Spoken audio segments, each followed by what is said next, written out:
दोस्तों नमस्कार, आदाब। मैं हूं फराज चौधरी। आप देख रहे हैं इंडिया फाइन न्यूज़। इग्नोरेंस की क्या हद हो सकती है?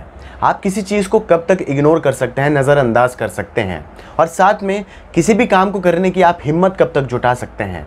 आप एक काम कर रहे हैं, आप उसमें सफल नहीं हो पा रहे हैं, मगर आप साथ में हिम्मत नहीं हार रहे हैं। कुछ ऐसा ही आलम इस वक्त किसान आंदोलन का है।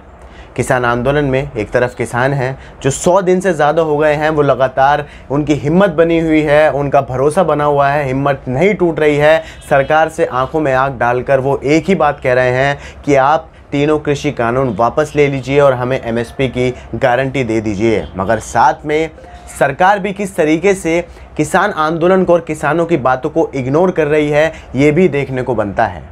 आज की खबर जो मैं लेकर आया हूँ वो बहुत महत्वपूर्ण खबर है।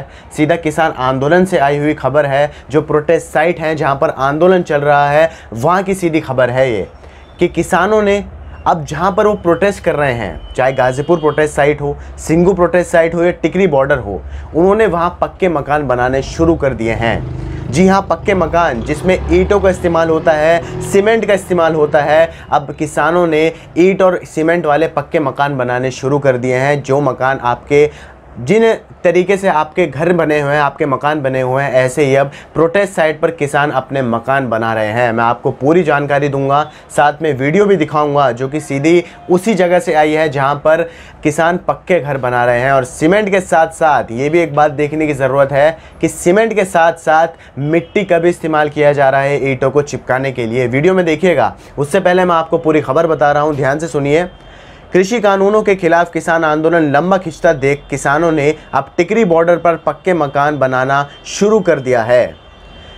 कई जगहों पर ईंट और सीमेंट का इस्तेमाल हो रहा है तो कहीं मिट्टी से ईंट की जोड़ाई की जा रही है। करीब दर्जन भर पक्के मकान बनकर तैयार हैं जिनकी छत छप्पर की है। ऐसे मकान बनाने को लेकर कोई मौसम का हवाला दे रहा है तो कोई बता रहा है कि जिन ट्रॉलियों में अब तक उनका आसरा था उसको अब गाँव भेजा जा रहा है।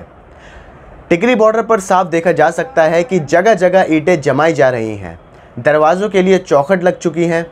ईंट के ऊपर ईंट रखने और दीवार के लिए मिट्टी का घोल तैयार हो रहा है।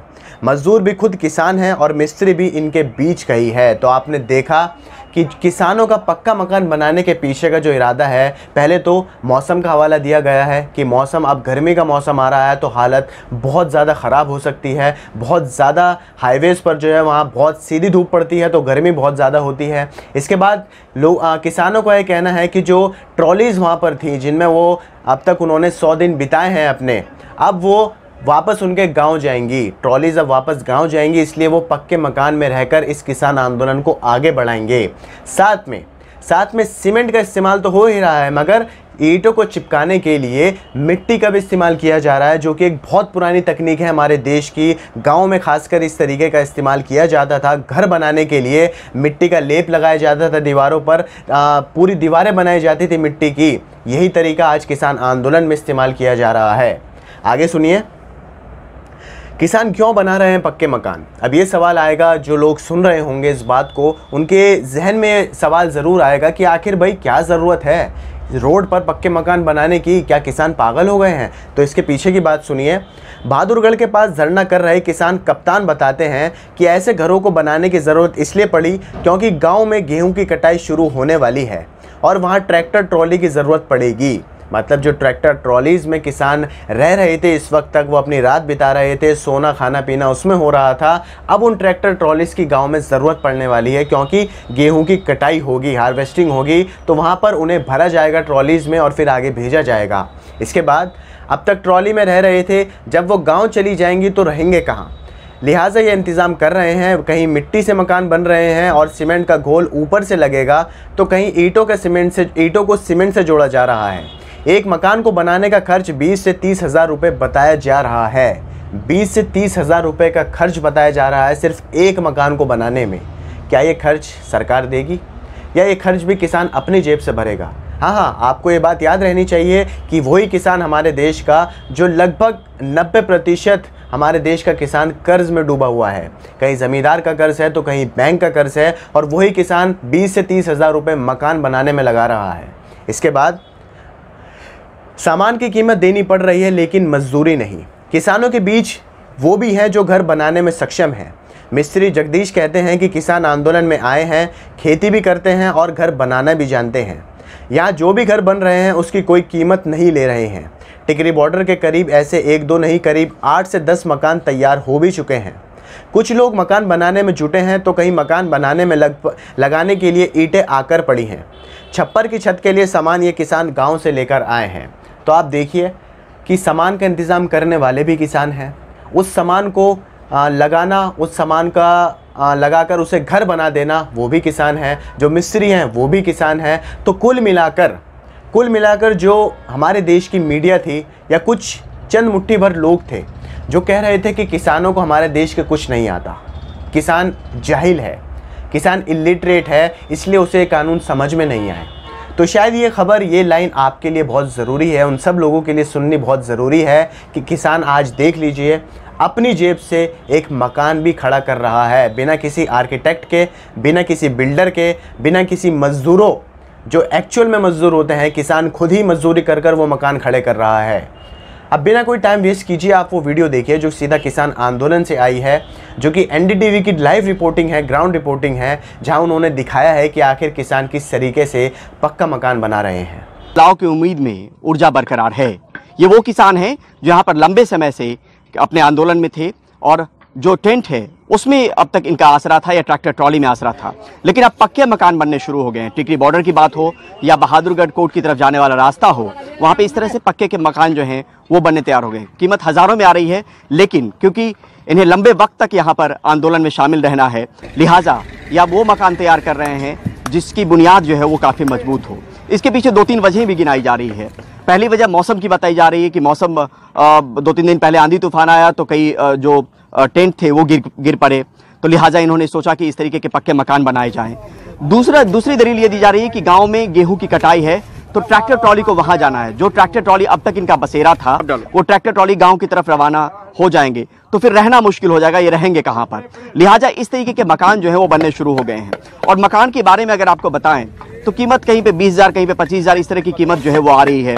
लोग कई बार मिट्टी का जो वो है घोल है वो तैयार करते हैं और बीच में यहाँ पर देते हैं ईंटों के बीच में, लेकिन कई जगहों पे सीमेंटेड भी है, इसके ऊपर सीमेंट की भी लेप लगाई जाएगी। और हमने देखा कि ऐसे दर्जनों मकान जो हैं वो बनकर अब तक तैयार हो चुके हैं और लोग ये मन बना रहे हैं, क्योंकि जब यहाँ पर लंबे समय तक रहना है और रहने का कोई ठिकाना नहीं होगा, क्योंकि जब ट्रैक्टर ट्रॉली नहीं रहेगी या मौसम की मार होगी, तो इस तरह की सोच अपने आप आ जाती है मन में कि कोई जरिया निकाला जाए जिसके दम पर जो है यहाँ पर आंदोलन को मजबूती दी जाए। आंदोलन में टिके रहना बहुत ज़रूरी है, क्योंकि यही सबसे बड़ी बात है जिसकी वजह से या तो आज भी इनको लेकर बातचीत का सिलसिला जो है वो लोगों के बीच में हो रहा है। तो आपने वीडियो में देखा कि किस तरीके से एक बहुत अच्छे तरीके से किसान अपने पक्के मकान, इस पूरे स्ट्रेटजी को, इस पूरे खेल को, इस पूरे आप कह सकते हैं प्लानिंग को अंजाम दे रहे हैं। वहाँ पर मिट्टी का भी इस्तेमाल किया जा रहा है लेप करने के लिए, ईंटों को चिपकाने के लिए, साथ में सीमेंट का भी इस्तेमाल किया जा रहा है छप्पर को चिपकाने के लिए। अब आप एक बात सोचिए कि ये जो मकान बन रहे हैं इसमें खिड़कियाँ भी हैं और उसके बाहर कूलर भी लगाए गए हैं। किसान सोशल आर्मी के राष्ट्रीय अध्यक्ष हैं अनिल मलिक, वो माने तो बार बार मौसम करवटें बदल रहा है। वो कह रहे हैं कि बार बार मौसम करवटें बदल रहा है। 2-3 दिन पहले जो बारिश और आंधी आई थी तो अस्थायी आशियाने बर्बाद हो गए थे। इसको देखते हुए किसानों को पक्का मकान बनाने की ज़रूरत पड़ी और इन्हें तैयार करने का काम तेज़ हो गया है। तो इस बात से जो मोटा बात निकल कर आती है वो है कि किसान जो हैं उन्होंने साफ कर दिया है कि ये लड़ाई लंबी चलने वाली है। किसान आंदोलन कोई ये नहीं कि 100-150 दिन में पूरा हो जाए, 100 दिन से तो ऊपर ये आंदोलन जा ही चुका है और इसकी कोई लिमिट नहीं पता है। सबसे अहम बात है किसान आंदोलन कब ख़त्म होगा, किसी की क्या एक्सपेक्टेशन हो सकती है, कोई क्या आइडिया लगा सकता है कि इतने दिन में किसान आंदोलन ख़त्म हो जाएगा, ये किसी को नहीं पता है। क्योंकि कोई आंदोलन जब भी ख़त्म हो सकता है दोस्तों जब किसान एक पक्ष के दूसरे पक्ष से साफ तरीके से बातचीत हो, दोनों में जो मन मुटाव है वो बिल्कुल ख़त्म हो जाए, दोनों एक दूसरे की बातों को सुने और एक बीच का सॉल्यूशन निकालें। मगर यहाँ बातचीत का तो कोई ज़रिया ही नहीं बचा है। आपने देखा कि जब से 26 जनवरी के बाद से जो प्रधानमंत्री मोदी जी ने अपील की थी कि सिर्फ एक फ़ोन कॉल दूर हैं किसान मेरे से, मैं फ़ोन करूँगा, किसानों से बातचीत दोबारा शुरू हो जाएगी, अब तक वो फ़ोन नहीं आया है, अब तक कोई कॉल नहीं आई है। और इसी का अंजाम है कि किसान अब मजबूर हो गए हैं पक्के मकान बनाने के लिए, क्योंकि किसानों की ये जो आप कह सकते हैं, कुछ लोग कहेंगे मुझे पता है कि ये जो किसान बहाना है, किसानों की ड्रामेबाजी है कि मौसम का हवाला दिया जा रहा है, ट्रॉली गांव भेज रहे हैं, ये जानबूझकर किया जा रहा है।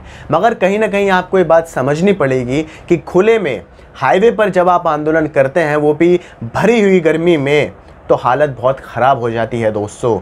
लू भी आगे चलेंगी, सूरज बहुत तेज़ी से तपेगा, तो ऐसे में बहुत ज़्यादा बीमारियां भी फैल सकती हैं। तो ऐसे में अगर किसान मजबूरी में भी पक्के मकान बना रहा है तो सरकार को इसमें ज़रूर दखल अंदाज़ी करने की ज़रूरत है, इस पर नज़र मारने की ज़रूरत है कि आखिर किसान अब इतना ज़्यादा मजबूर हो गया है। 100 दिन से ये ज़्यादा आंदोलन चल रहा है, 5 राज्यों में चुनाव हैं, सबको ये भी पता है, क्योंकि सारी पॉलिटिकल पार्टी, सारे नेताओं के लिए चुनाव सबसे ज़्यादा ज़रूरी टाइम होता है चुनाव का।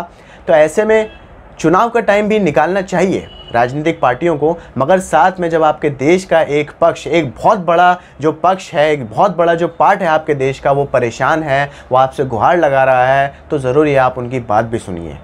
खैर, आप लोगों को ये खबर कैसी लगी आप मुझे कमेंट कर बताइए। खबर आपको पसंद आई हो तो इसे लाइक कीजिए, आगे शेयर कीजिए और हमारे चैनल इंडिया फाइन न्यूज़ को सब्सक्राइब ज़रूर कीजिए और बेल का आइकन दबाइए ताकि आपको सारी अपडेट्स मिलती रहें।